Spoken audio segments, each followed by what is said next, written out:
I had a really bad birth experience. They took my son. I didn't get to do skin to skin. I didn't get to have first latch for 4 or 5 hours after he was born. It just kind of snowballed into a lot of things. And on the back end, I found out basically there was no need for him to be taken. It wasn't an emergency. It was just basically a Southern hospital that was not up to date with practice, even though they said they weren't actually implementing things.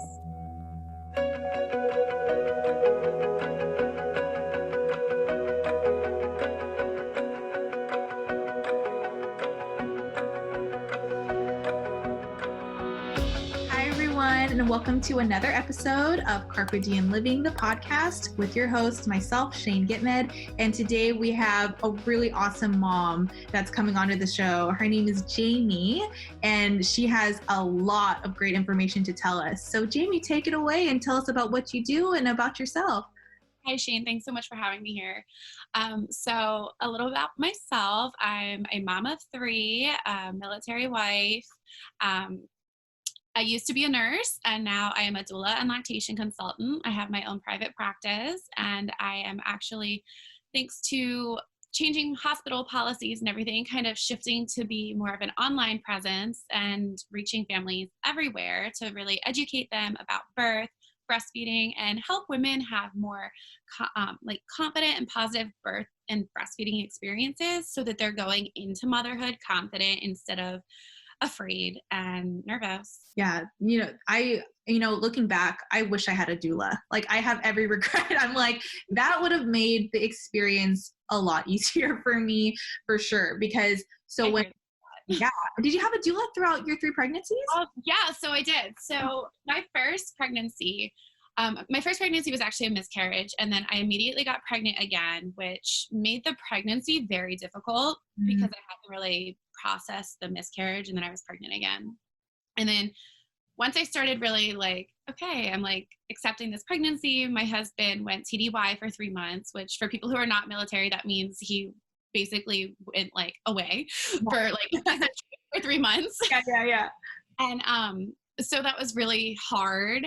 And so I spent the last trimester of my pregnancy basically kind of going to my parents' house back and forth and just kind of, trying to figure out what exactly I wanted out of this birth experience. And so it was during those last probably 3 months that I realized what a doula was. Because I had decided that I wanted to have a medication-free birth. Wow. But it was because I was afraid of the epidural.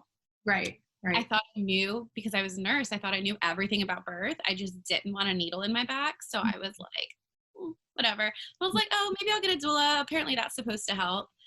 And then, so she was awesome. I actually found my doula at around 34 weeks. So yeah, I was pretty late. I switched from a mainstream OB practice to a midwifery practice and got a doula at 34 weeks. I was gonna say, because most people do this way early in advance, or they throughout their whole pregnancy they have a doula. So that's crazy that you did at the end, but it worked out. So yeah, so I actually ended up having a terrible birth experience. Oh my gosh. But yeah, so my son flipped breech at 39 weeks. And nobody really gave me a lot of options except to schedule a C-section right away. And I was still very much in my medical mind. So I was just kind of whatever the doctors say, right. Whatever. So I had a really bad birth experience. They took my son. I didn't get to do skin to skin. I didn't get to have first latch for 4 or 5 hours after he was born. So it just kind of snowballed into a lot of things. And on the back end, I found out basically there was no need for him to be taken. It wasn't an emergency. It was just basically a Southern hospital that was not up to date with practice, even though they said they weren't actually implementing things. Oh my goodness. That's terrible.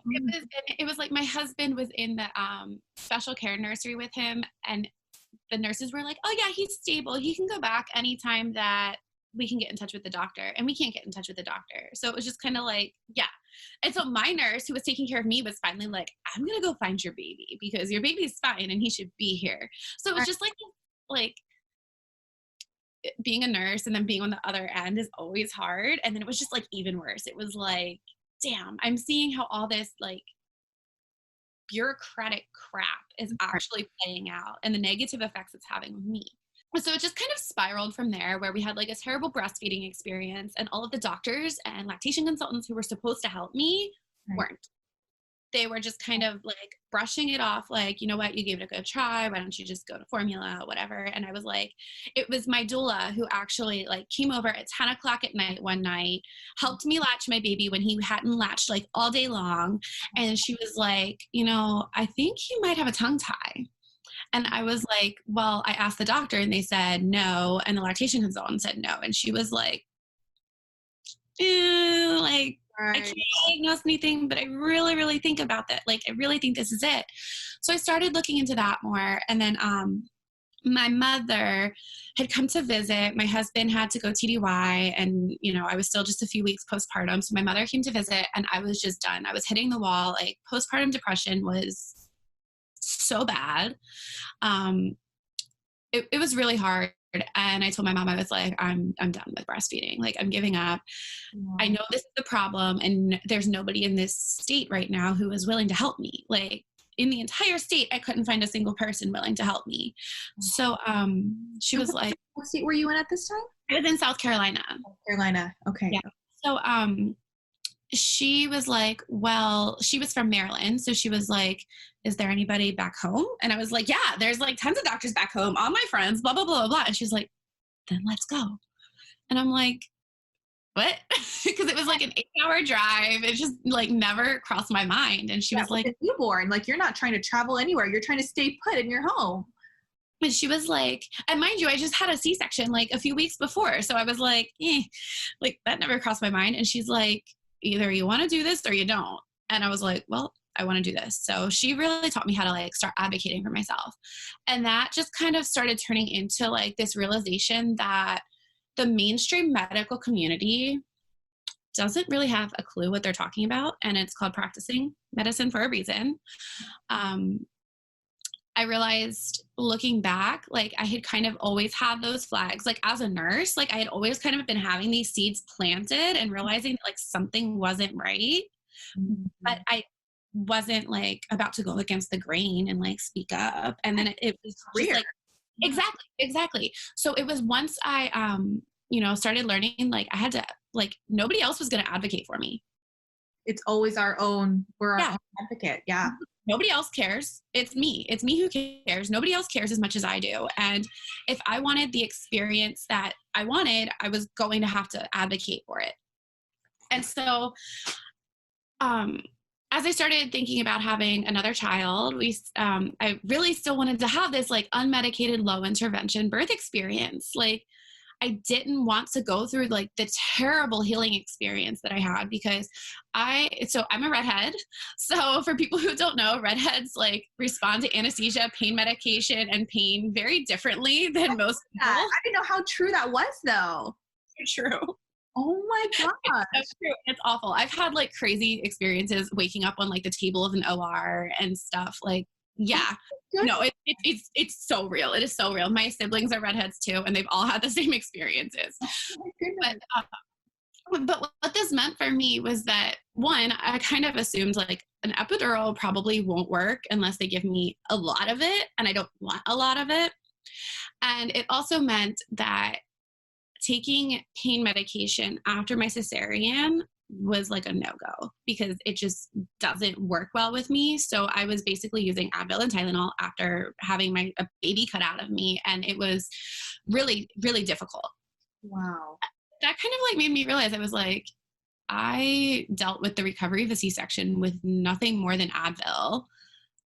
I can totally give birth without an epidural. Like, you're a trooper, first of all. Great. So I'm like, I can do this.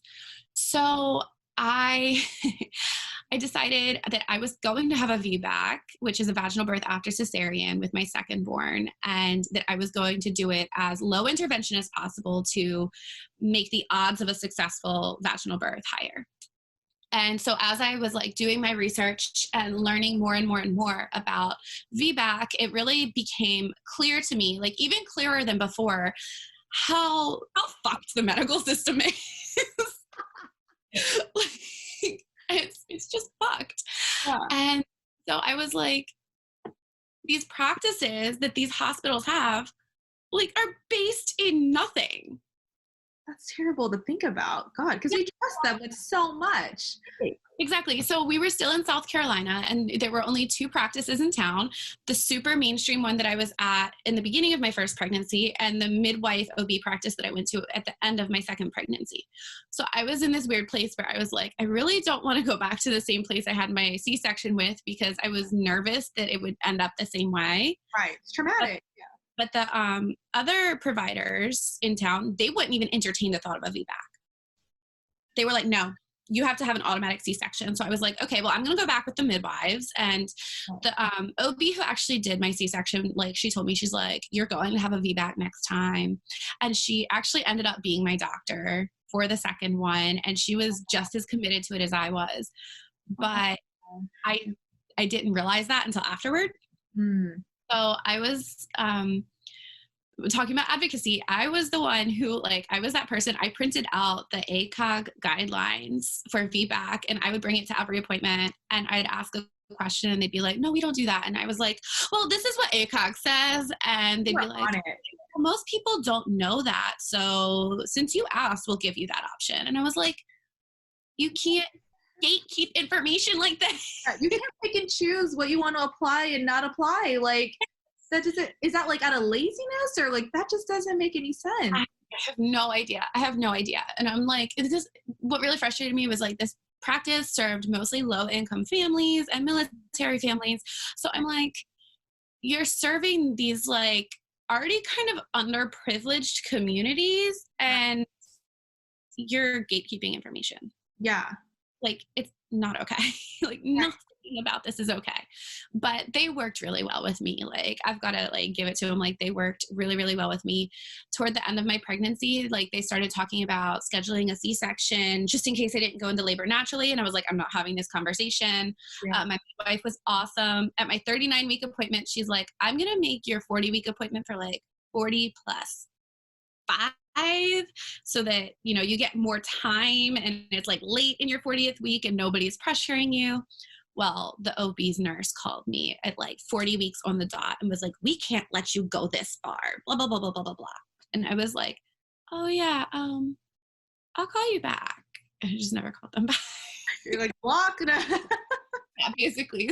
So I just, like, kind of skipped my last couple of appointments.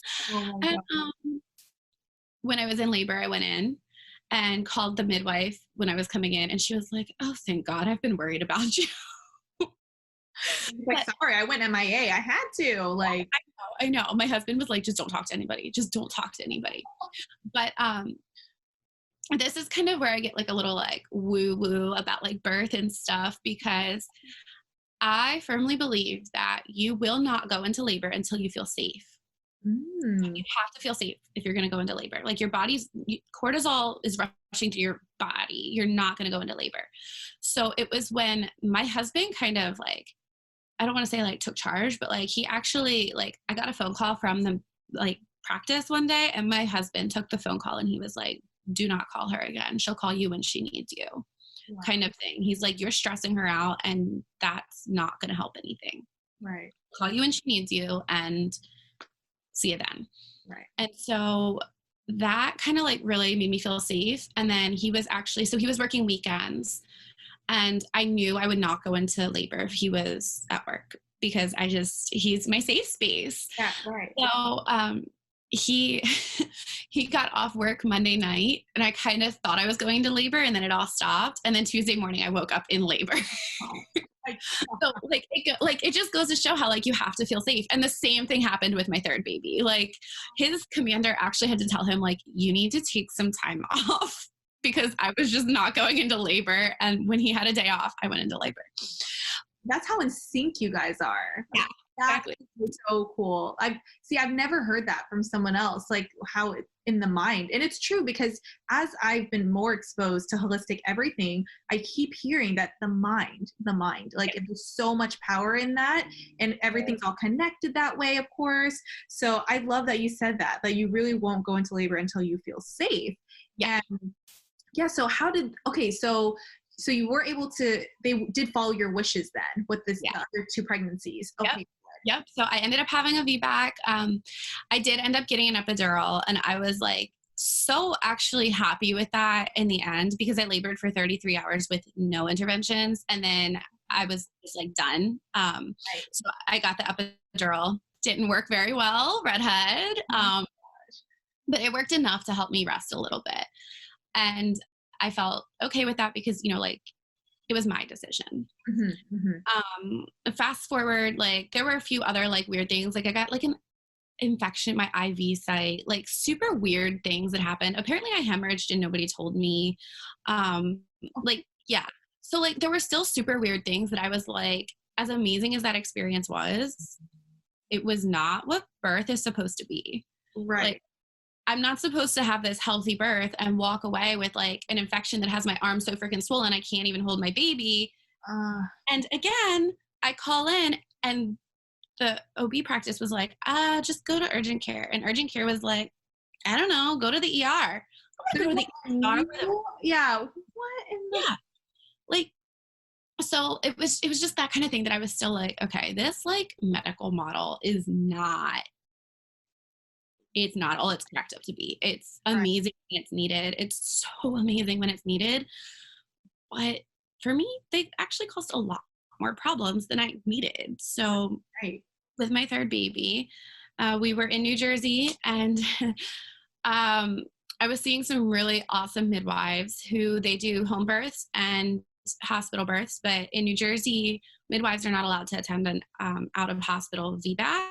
Oh. And even though I had already had 1 VBAC, I was still technically considered a VBAC. So they weren't allowed to attend my birth at home. So I had to go to the hospital. And after all of my experiences, the hospital just like put so much anxiety into me, like literally just walking in, I would have a panic attack. And so because I was a VBAC, I was labeled high risk, even though I was completely healthy. Right. My midwives, their contract with the hospital is that if they're attending VBACs in the hospital, they have to refer their clients to an MFM doctor, which is maternal fetal medicine specialist, which deals with like very complex high-risk cases.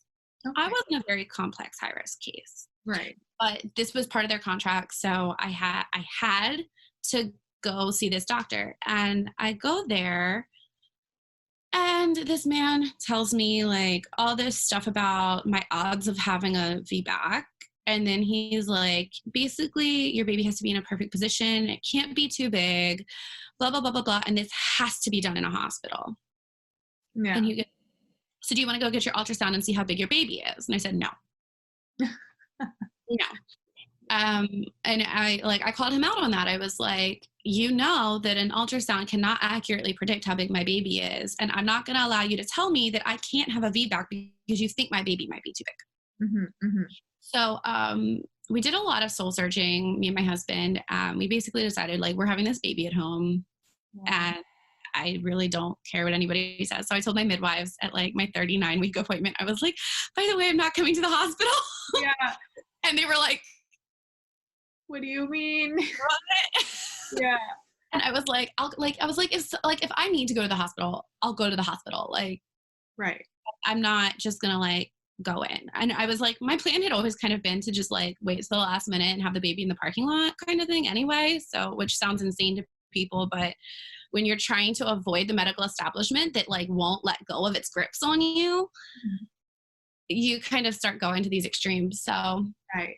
So yeah, so I actually gave birth to her in my bedroom standing up, and she ended up being 10 pounds, 4 ounces. Oh my gosh. Can I just say how, like, I'm just blown away by your strength. I just love how much you're like standing up for yourself. Like, I've never heard someone be more of an advocate for their health, like the way you handled the situation, each of the situations, because it takes a lot to really take a stand and say, no, you're not just going to tell me where to go, what to do when it's your body. You're the one who's going to experience all of this, and you want to do what's best for your kids and your family. So I'm standing up and giving birth. Like I've seen videos of that online, but I've never known anyone that did that. Yeah, So there's a really great picture of me holding onto my husband so tight that my hand is completely white, like almost transparent white. And then like the next photo, I had let go of his neck and there's a giant like handprint. oh my wow, my gosh. And so, okay, so during that, like, so your midwife was there at that time? Like, so you had, no, oh my. No, so I've had some of my birthy friends there just to kind of, you know, be reminders of like what's normal and kind of what's not normal. But no, I didn't have the midwives there. Um, so That's so powerful. Wow. So yeah. yeah. So with home births, okay, because I don't know enough about home births. I've seen people do where they're water births, so they're in a pool in their house and they do that. So obviously you're not in a hospital, so you give birth naturally. And what happens next? Like, yeah, go like tell us a little bit more about that. I mean, I delivered the placenta and everything. I had a little bit of excessive bleeding, so I drank a placenta smoothie, which actually helps decrease the bleeding. So basically, we just put a chunk of placenta in a smoothie. Didn't even taste it.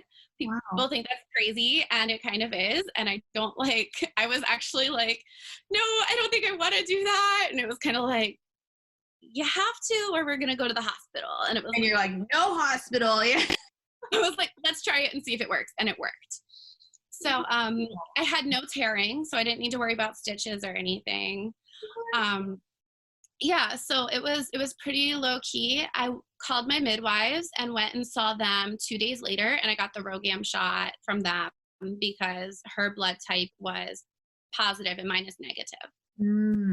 So I decided to get the RhoGAM shot, but otherwise, and they were just kind of like amazed. They were like, wow. But Yeah.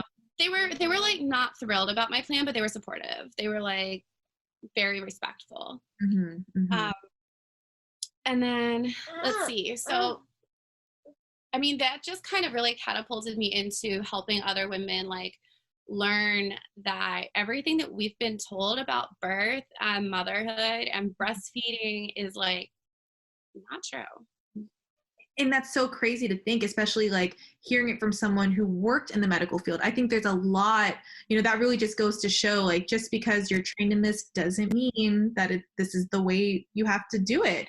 So yeah, I see that's what's so great about what people in the holistic field do is they take their experiences and they're like, okay, this is what happened to me, but it doesn't have to be that way for everyone else.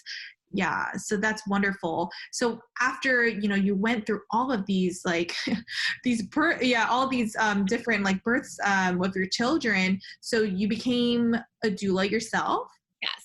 Right. Okay. Kind of like through the process, I was working on becoming a lactation consultant and a doula. Like just like as I had children, I was like kind of like slowly working on these goals. And it was like right before my daughter was born, I completed my doula training. Mm-hmm. She was born February 2019. I took the IBCLC exam in October 2019. Wow. I started attending births in October 2019.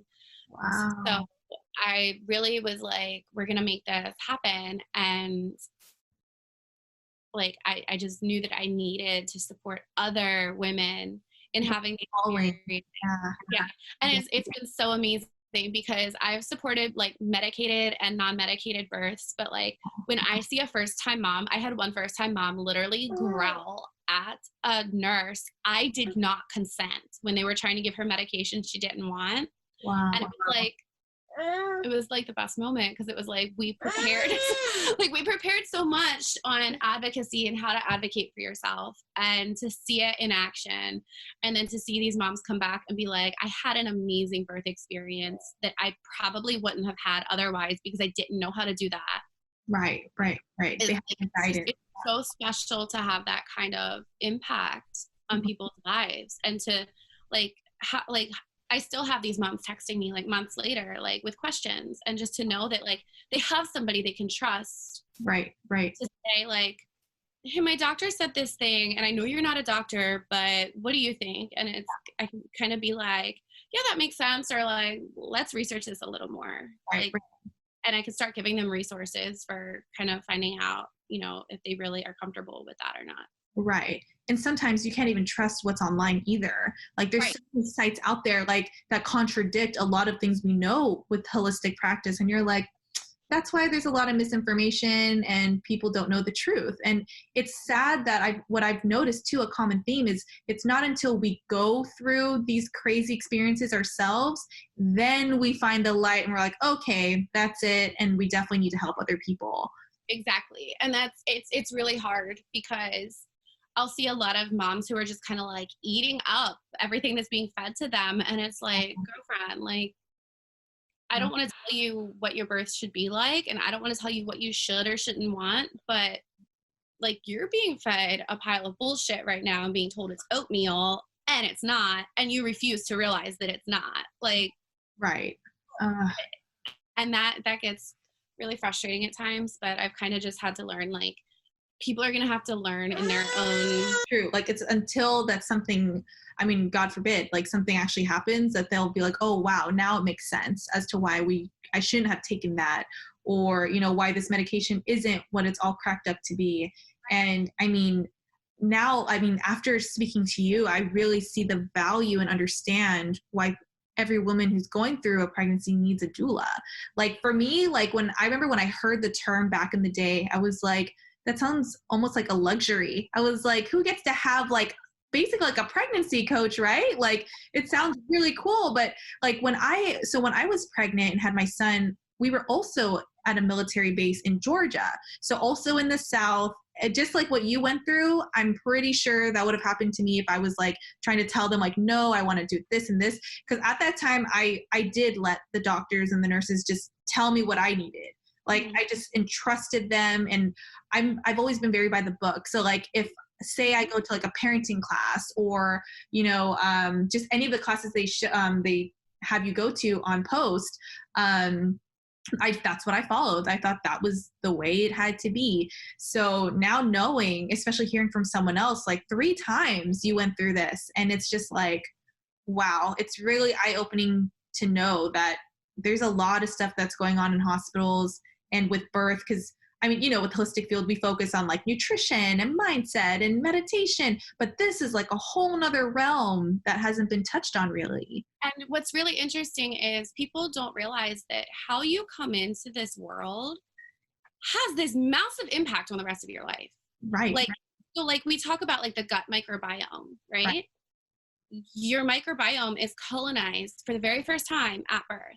Right. You're not born vaginally. If you're born to a mother who's got a bunch of antibiotics in her system, like your microbiome is not going to be what it's naturally supposed to be.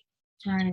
Studies have actually showed that like birthing at home in your own, like in a location where you have like your own family's bacteria, the baby will have a stronger microbiome. Wow. Yeah, because it's not sterile, it's not clean, it's not not that it's dirty, but there's germs, and there's good germs everywhere, and they colonize those babies and they end up being healthier babies. And this is still like a lot of like very new science coming out on this, because a lot of people don't want to do that research. But I can say from my own experiences, my home birth baby has had a fever twice, and one of those times was teething. So that just happens naturally. Yeah. And how old is she now? She's 18 months. 18 months. Oh my gosh. Wow. And she's still breastfeeding, which again is like, that's not normal in our society, but it's so good for their immune systems. And I was breastfeeding my oldest when he was 3. Wow.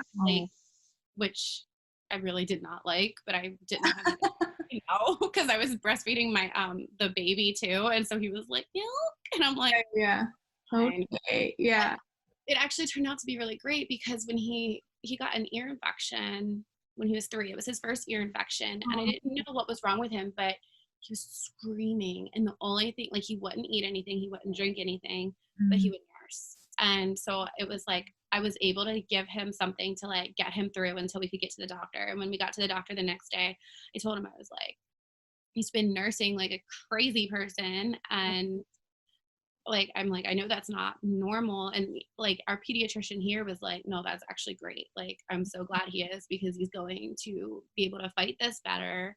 Mm. And he did. And it was just like amazing. Yeah.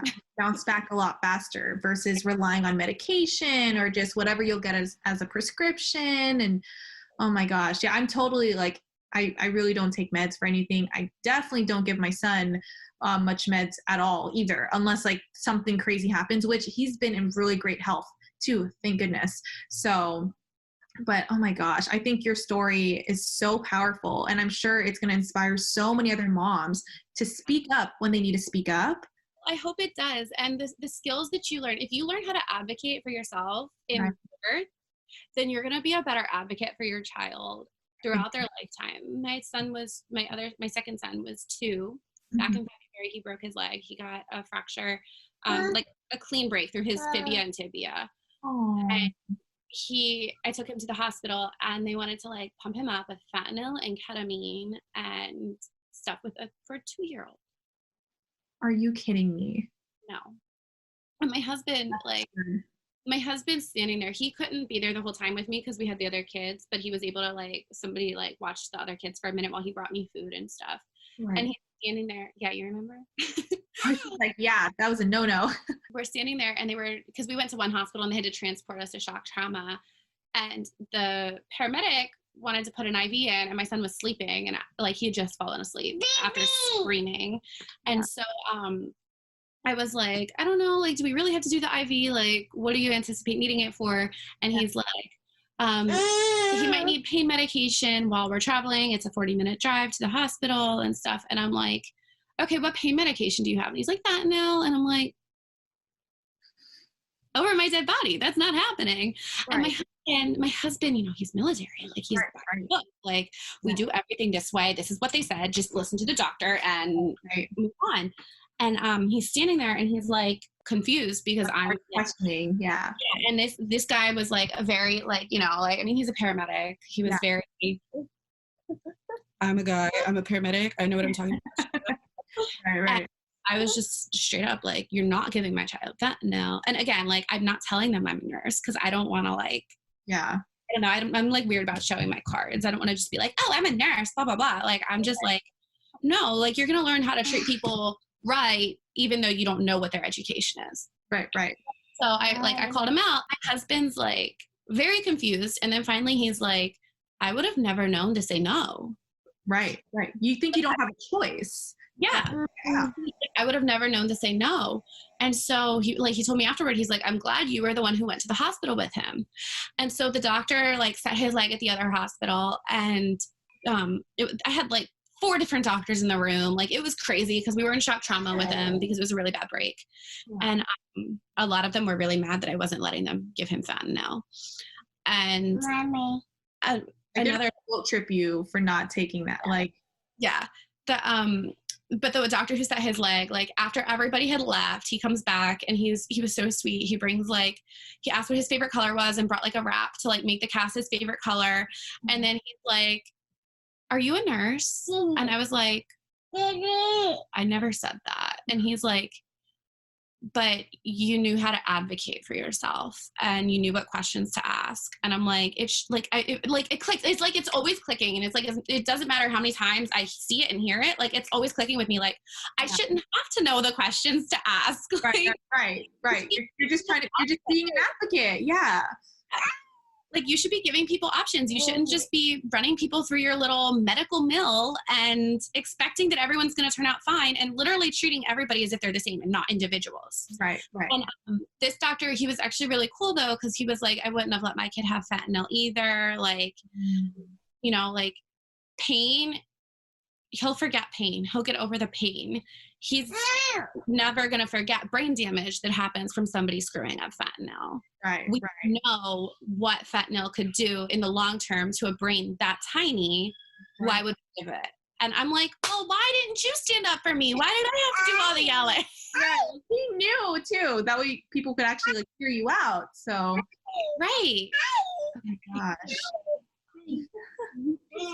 But yeah, so I mean, it's just like that's why I'm so like passionate about just like low intervention everything. Like, I think medicine is important when it's needed, but it's not usually needed. And it's like, it has like totally like, you know, pushed me into the like, just like with my kids' healthcare and stuff, like what medications I choose to give them or not give them. With I'm getting very into herbals, which I never really like saw this from like my husband laughs because he's like, you're not the person I married. Like the person I married was like, you're sick, take Sudafed, Advil, blah, blah, blah, blah, blah, blah, blah.